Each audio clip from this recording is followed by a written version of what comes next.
That song is a banger, right?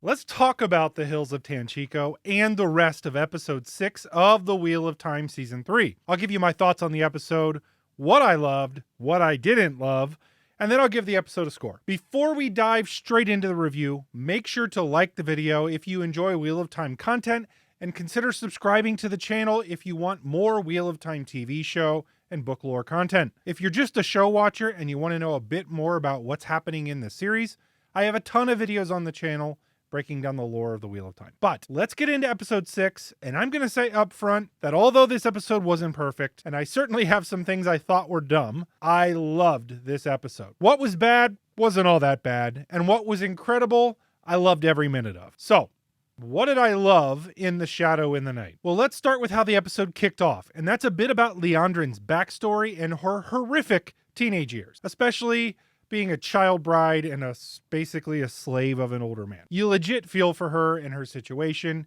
and I'm actually happy she killed the guy. Seeing as no one would help her and the first person to reach out was a Shamael in her dreams, it says a ton about how she was pulled into the shadow in the first place. The continued depth that they are giving Liandrin's character is really one of the bright spots of this adaptation. Liandrin is a character that I hated reading about and found to be boring and inept in the first couple Wheel of Time books. The show has made me simultaneously love her, understand her, and hate her all at once. Add on to that Kate Fleetwood has been incredible in the role, and Liandrin just eats the screen when she's on it. I feel like this has been something I've mentioned over and over and over again over the course of the first 3 seasons, but it's just true. Say what you want about the rest of the adaptation, it's just hard to find much wrong with Kate Fleetwood's portrayal of Liandrin and how much depth they've given the character. She is unabashedly bad, she's not redeemable, yet you can completely understand how she got there and what motivates her. I'll also add the plots surrounding the Black Aja sisters were really good in this episode. Dark Friends in general, especially the Black Aja, are motivated by selfishness, so the fighting that goes on between them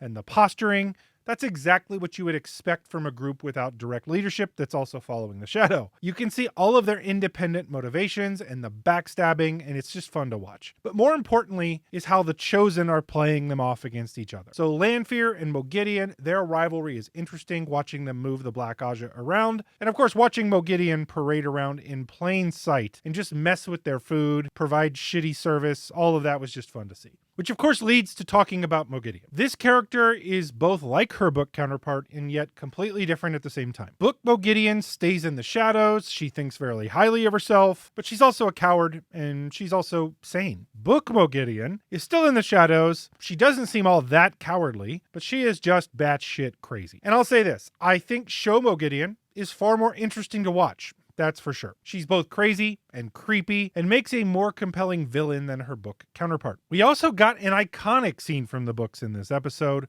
Moghedien using compulsion on Elaine and Nynaeve. It was kind of funny to watch, but also simultaneously terrifying. It really brought it home when Nynaeve resisted giving over the bracelet while still smiling. It was very creepy. I smiled when I watched her resist, but it also reinforces how terrible compulsion is. Forcing somebody to do something against their will and something they can't really resist. My hope is that this scene does exactly what it does in the books, and that is set up an iconic standoff later down the line. We can only hope and wait. But let's talk about the other standout part of this episode, and that is what's going on in the rest of the Tanchico plotline. The Tanchico storyline is turning into one of the best plotlines of the season. Seeing the group hunting the Black Aja in the streets of Tanchico was just a lot of fun. We saw the Illuminators selling their wares, we saw funky-looking pirate people with veils, and most importantly, we saw Tom Marilyn again, wearing his Gleeman's cloak and singing. Tom is such an iconic side character from the books, so for him to finally make his return to the show, it was just a cool thing to see. We first hear him singing about the Horn of Valir as Matt finds him, and seeing him get involved at the site of Elaine, that was fun, and especially if you know the backstory, as well as the callback to Matt taking his gold, just like happened in the first season. But let's just come out with it. The standout part of this episode was the Hills of Tanchico.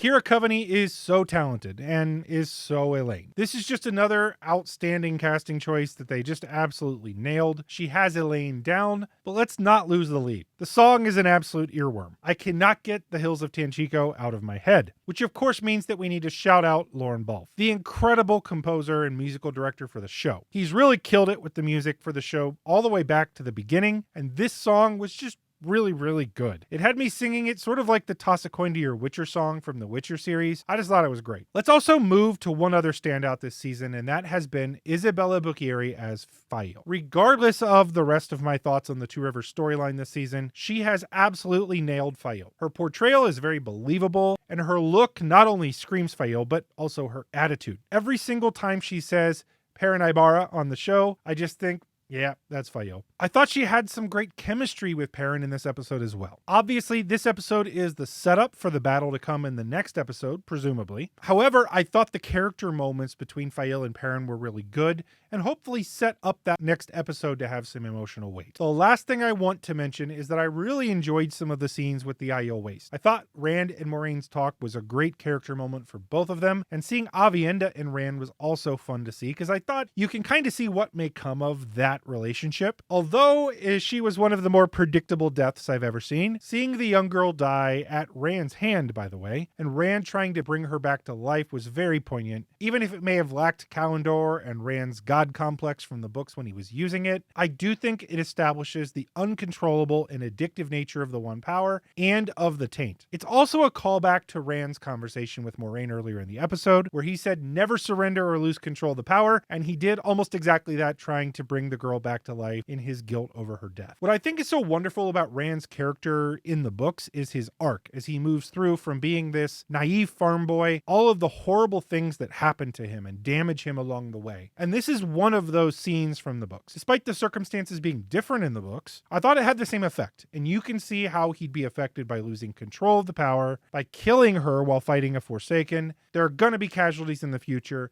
He's going to kill, and this is just the beginning of his list. So what didn't I like in the episode? Well, there were just some things I thought were dumb, but that seems to be the normal for me, I guess. For example, I thought making Dira, Fael's mother, a dark friend was super weird. I think they're trying to give her an equally horrible backstory to Perrin, killing his own wife. I just thought that was a bit out there. I think they did you dirty, Dira. But I'm also constantly disappointed with Padan Fain in the show, which is not to say that I don't like the actor playing him. Johan Myers is great as Fain. He has that killer smile. I love it. It's just that they've essentially made him a dark friend, not an inhuman creature of darkness and shadow that he is in the books. He is batshit crazy in the books, driven mad by what Ashamael did to him, and then the contamination from Shadar Logoth and the dagger, and he gets all these special powers and corruption. That's what makes him a compelling villain in the books. It's just that they completely missed out on him in the show. He's just another dark friend, and I think that's a shame. I think that it's truly one of my biggest disappointments with the show so far, actually. Secondly, I understand what they're trying to do and what they're trying to set up, but I think Samael's attack was a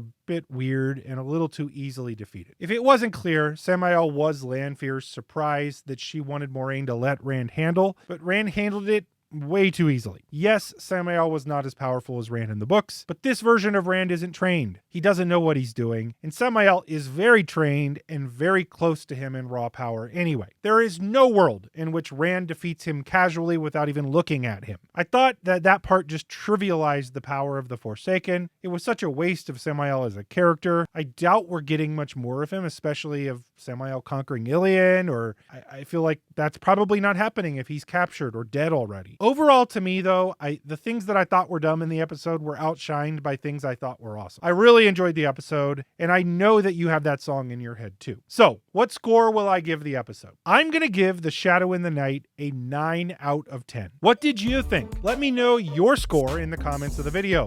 Remember to subscribe to the channel if you like Wheel of Time content. That is what I make here on the channel. Thank you to my patrons for supporting the channel. You are so appreciated. If you want to become a patron, check out the link in the description. And lastly, if you liked this video, check out some of these other here videos too that I think you'll love. Thank you for watching.